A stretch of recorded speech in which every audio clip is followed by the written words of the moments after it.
Калмыки были последними кочевниками, которые совершили переход по коридору из Великой Степи со своей исторической родины в Европу на берега реки Волги, и этим навеки связали свою судьбу с судьбами народов России. Калмыцкий народ принес за собой свой тип традиционного костюма. Первоначально это был западно-монгольский костюм, но на протяжении неполных 3 столетий, проживая бок о бок с народами Нижнего Поволжья и Северного Кавказа, к концу 19 столетия калмыки обрели свой уникальный тип национального костюма. История и описание костюма будет неполным, если не уделить внимание отделке его вышивкой. В народном искусстве костюм является одним из основных видов творчества. В нем ярко выражены социальные, бытовые, религиозные аспекты жизни народа, поэтому в костюме, особенно в калмыцком, ключевое место занимает орнамент. Искусство вышивания имеет многовековую историю, и характерная особенность калмыцкой вышивки – чистота, яркость и богатый спектр тонов. Самое большое место орнаменту отводится на платье замужней женщины, обшлага рукавов, края подола, воротник и вырезы на платьях, а также головные уборы обильно и щедро украшаются цветной вышивкой с отделкой золотом и серебром. Несмотря на то, что на этом цигдыке был вот как вот здесь мы сейчас делаем линейный зек, то есть простой, очень простой зек получается, да, просто линия. Этот муар играл просто во всех красках, и этот зек на этом муаре смотрелся очень роскошно, несмотря на то, что его геометрия очень проста. Сейчас мы будем выкладывать узор, полукруги. Этот орнамент был взят из цигдыка, который хранится в Российском этнографическом музее. Вот. И он тоже имел полукруги на вот полосе с зеком. Если вообще про цвет говорить, я, конечно, опираюсь на те предметы, которые я изучала в фондах. То есть я записываю всегда сочетание цветов, что именно калмыки использовали, что сочетали, вот какие оттенки предпочитали, и поэтому у меня все это записано. И когда я выбираю, я, конечно, ориентируюсь именно на то, что я описывала в фондах музеев. То есть какие сочетания цветов я видела именно своими глазами. Вышивальщицы широко использовали цветовую гамму, состоящую из 6 основных цветов – желтый, зеленый, красный, синий, белый и черный. Но в каждом цвете мы наблюдаем множество тончайших переходов от светлого к темному. Если в данном случае именно этот зек, по композиции я ориентировалась на один из старинных зеков, который хранится в фондах Российского этнографического музея. Он тоже муаровый, как и этот зек. Здесь ткань муаровая ручного ткачества турецкой, там тоже был муар. И, значит, композиция именно повторяется. Там несколько растяжек, несколько полос разного спектра. Там розовый, зеленый и синий был. Как художник, да, я повторила все цвета, которые в оригинале. Я восхищалась, потому что с точки зрения цветоведения цвета подобраны просто замечательно. В цветоведении есть такое понятие, как противоположные цвета по спектру. Да? И здесь, допустим, вот 2 растяжечки, в центре у нас черный цвет, он создает такую линию орнамента четкую, да? И от него идет растяжка в 2 стороны. Первая растяжечка в одну сторону через оранжевый к желтому идет и уходит в латунь у меня, а в другую сторону через синий в такой вот здесь такой сложный цвет, в общем, нечто голубое уходит, практически белое. Так вот, оранжевый и синий цвет по спектру являются противоположными цветами, и они по сочетанию, цветоведения, это идеальное сочетание для любой композиции. И вторая растяжка, здесь тоже та же самая идеальная схема зеленого и красного. Да? Здесь тоже в одну сторону идет красный спектр, а в другую зеленый. То есть я когда как художник это увидела, я была поражена, что в то время никакого цветоведения, естественно, вышивальщицы не знали, но они интуитивно подбирали идеальное сочетание. Вышивка строго делилась на мужскую и женскую, а главная функция орнамента в первую очередь была оберегать и защищать, и только потом украшать. Так, в мужской одежде никогда не использовались геометрические узоры. Вышивка зек несет в себе сакральное женское начало и защиту для женщины, как хранительницы очага. Женский геометрический узор изобиловал разнообразием цветов и форм. По цветам и форме на вышивке можно было узнать, к какому роду принадлежала женщина и из какого рода ее супруг. Вышивка зек цветной шерстяной нитью поражает не только декоративным богатством, но и строгим ритмом линий. Удивительная уникальность, не имеющая ничего подобного у ближайших соседей калмыков или к народам, с которыми соприкасались калмыки. Проводить какие-нибудь сравнения можно только с монгольским орнаментом, однако калмыцкий орнамент по рисунку строже и проще монгольского, однако в цвете не только не уступает, но и является более тонким и богатым. Зек называют именно технологией нашивания шнура, потому что зек, он может, в принципе, выполняться в разных технологиях, но именно шнуровая техника, она более традиционна и архаична. Вышивка состоит из множества шнуров разного цвета, которые подбираются оттенками по спектру, от более темного к более светлому, растяжечки. И в данный момент я пришиваю фиолетовый шнур. У нас здесь растяжечка фиолетового спектра. Шнур пришивается каждый по отдельности между виточками. Тем самым в такой технологии можно выложить любой зек, любой формы, даже самый сложный. Но в данном случае мы выполняем наиболее простой линейный зек. Как мне кажется, все-таки наиболее архаичен, чем другие его формы. И вот таким вот образом, пришивая все шнурочки, мы выкладываем растяжечку цвета, серебряного в данном случае, светло-фиолетового до черного. И здесь еще рядом будет зеленый спектр. Еще одна растяжка. Основной рисунок вышивки зек – это правильные формы полукруг, соединенные между собой по прямой линии центра. Возможны вариации по размеру круга, по радиусу. Иногда он деформируется и теряет правильную сторону овала, иногда превращается в шестиугольник, часто попадается Т-образный рисунок – бейджин хотн, в основе которого лежит образ зубца знаменитой китайской стены. Правда, этот геометрический рисунок имеет многовековую историю, и мы находим его в орнаменте у греков и у египтян. Наряду с зек излюбленным орнаментом была растительная вышивка золотом и серебром.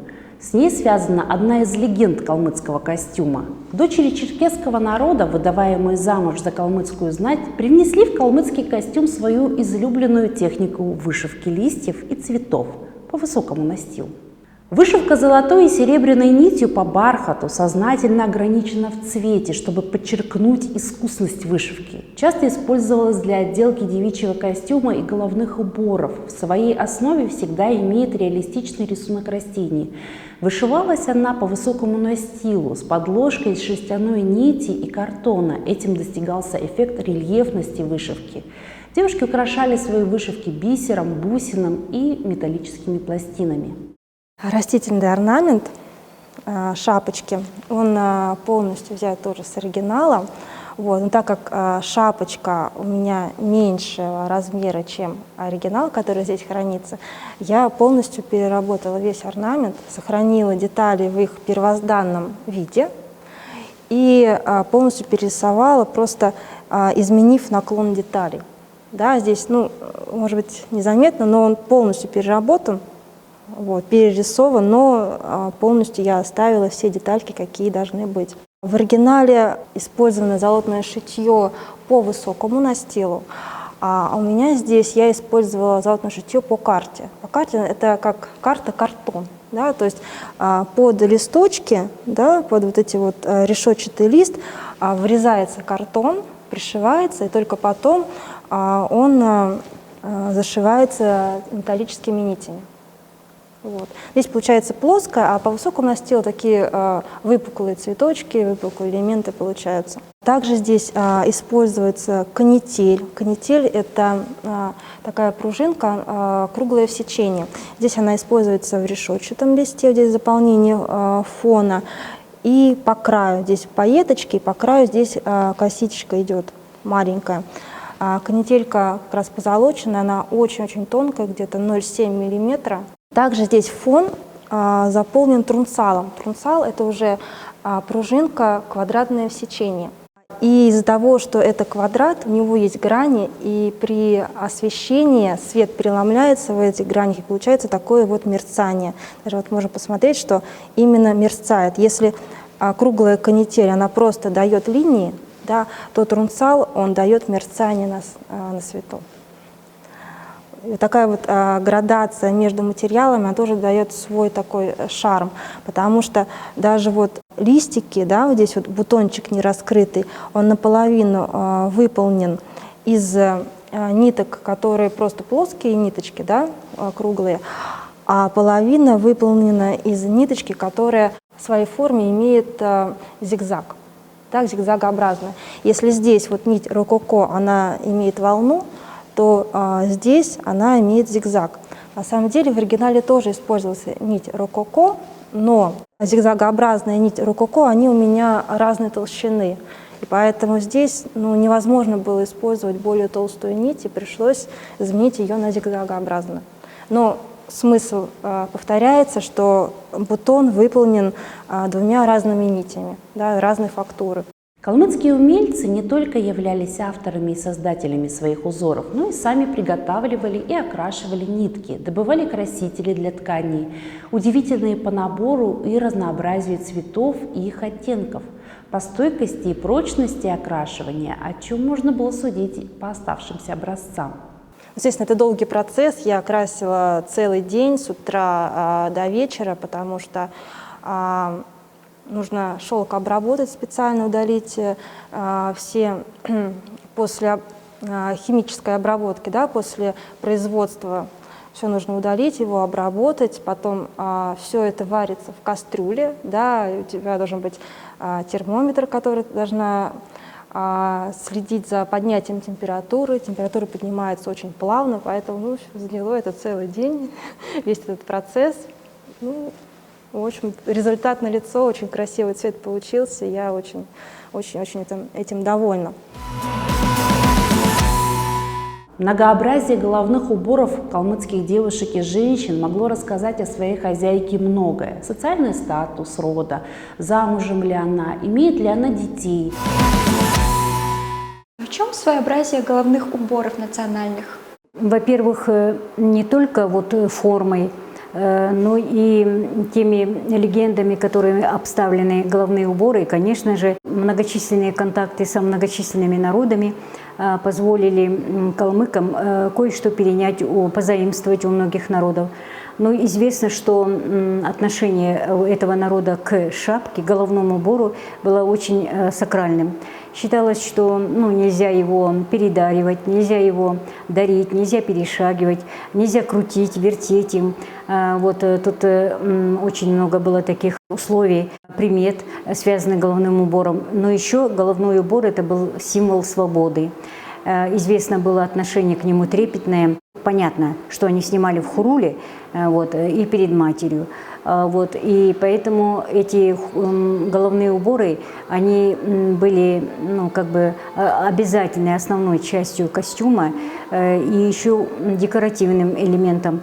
Мы видим, что разные узоры, и разные названия шапок, они, конечно же, делились на девичьи, на женские шапки и шапки пожилых женщин. А можно было как-то по головному убору, по шапке узнать статус женщины?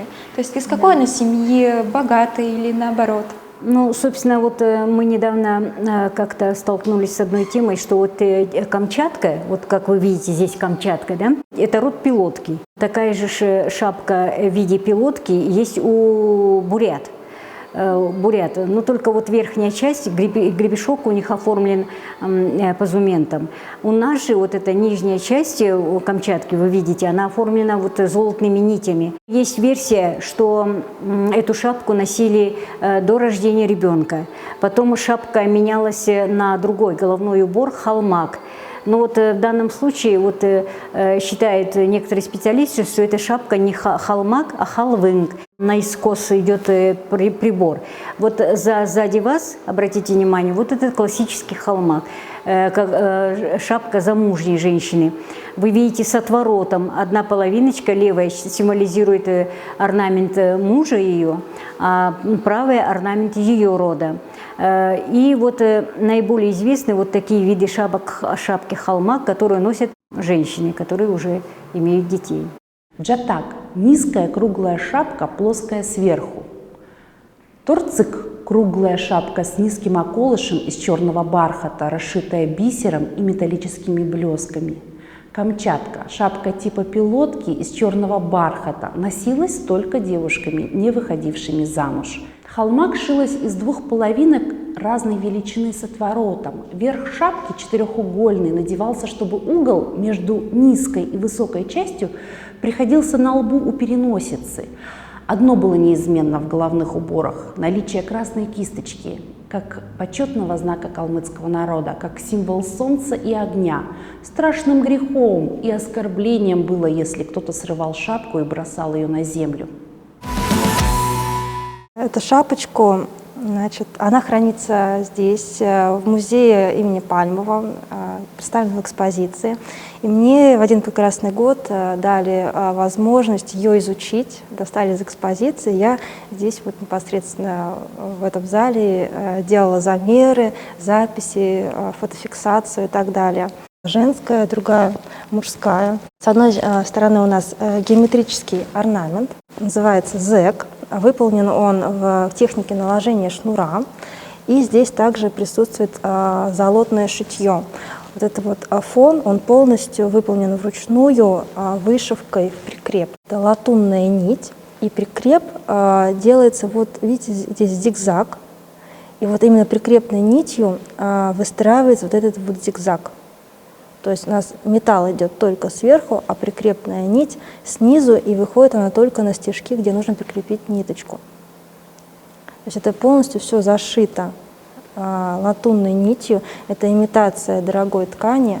Пришло, в принципе, это из церковного шитья, когда вот из Византии приходили у нас очень дорогие ткани, да, но здесь не было возможности либо потом купить, поэтому стали их имитировать именно вот такой вот вышивкой. То есть издали похоже на ткань. На самом деле это все ручная работа, это все вышивкой, тончайшими нитками зашито просто по фону.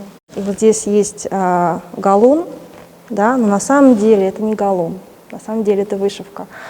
Я не смогла в свое время просто найти такого размера галун, да, и такого именно переплетения, поэтому я вышла из этого положения именно его вышить. То есть это вышивка. Но на этнографическом образце, естественно, используется галун. Галун – это металлическая тесьма. Здесь латунные нити, посеребренные нити. Также есть, значит, нить посеребренная рококо. Рококо – это нить, которая имеет форму волны. То есть она не прямая, как все другие нити, а волнообразная. То есть это при изготовлении такая форма ей придается, и она держит эту форму. Также здесь использованы шелковые нити, то есть зек выполнен именно шелковыми нити, как в оригинале. И зек, он выкладывается шнурочками, да, скрученными. Здесь как раз шнурочки такие, они полумиллиметровые, вот, что позволяет сделать очень богатую растяжку цветовую. Все детали шапочки, ну вообще, в принципе, калмыцкая вышивка, она часто обрамляется двухцветным шнуром. Здесь вот идет как раз двухцветный шнур, здесь использована латунь и красная шелковая нить. И здесь вот по краю тоже она использована. Практически у всех вышивок идет это обрамление. Также я использовала такие вот украшения. Это я подсмотрела на одном предмете из собрания Российского этнографического музея. На шапочке были как раз такие висюлечки из круглых шариков прозрачных. Вот, но я выполнила это из стеклянных бусин. Бесконечная фантазия в вариантах вышивок, тончайшие их сочетания, богатейшие оттенки и переходы цвета создают неповторимую красоту, своеобразие и оригинальность декора на калмыцком костюме.